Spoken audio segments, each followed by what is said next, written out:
जय श्री राम। अभी हम सभी बात करेंगे ईरान और इजराइल अमेरिका ये सब युद्ध जो चल रहा है, इस विषय पे हम चर्चा करने के लिए आए हुए हैं। मैं कहना चाहता हूँ कि भारत किसके साथ रहे और किसके साथ ना रहे, इस मुद्दे पे हम सभी को सोचने की आवश्यकता है।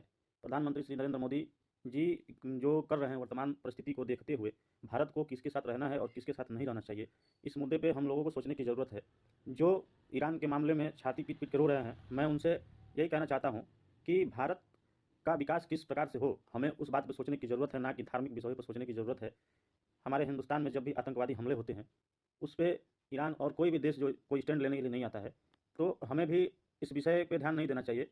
भारत का विकास किस प्रकार से हो और कैसे हो, उस पे हम लोगों की सोचने की ज़रूरत है। इसी विषय के साथ मैं आप सभी से बात करने के लिए आया था। और मैं जो भी हिंदुस्तान के मुसलमान हैं, मैं उनसे कहना चाहता हूँ कि आप जब बांग्लादेश जल रहा था, तो उस समय आप नहीं बोलते हो। कश्मीर में जो भी घटनाएँ होती हैं, उस पे कभी नहीं बोलते हो। खamenei मारे गए, उस पे आप छाती पीट रहे हो, प्रदर्शन कर रहे हो, रो रहे हो, ये गलत बात है।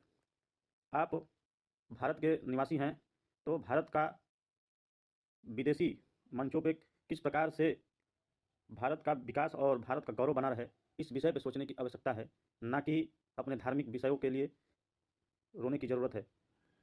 आज के वर्तमान समय में प्रधानमंत्री नरेंद्र मोदी जी एवं भारत सरकार जिस प्रकार से अपने कूटनीति के साथ चल रही है, मेरा मानना है वह सही चल रही है।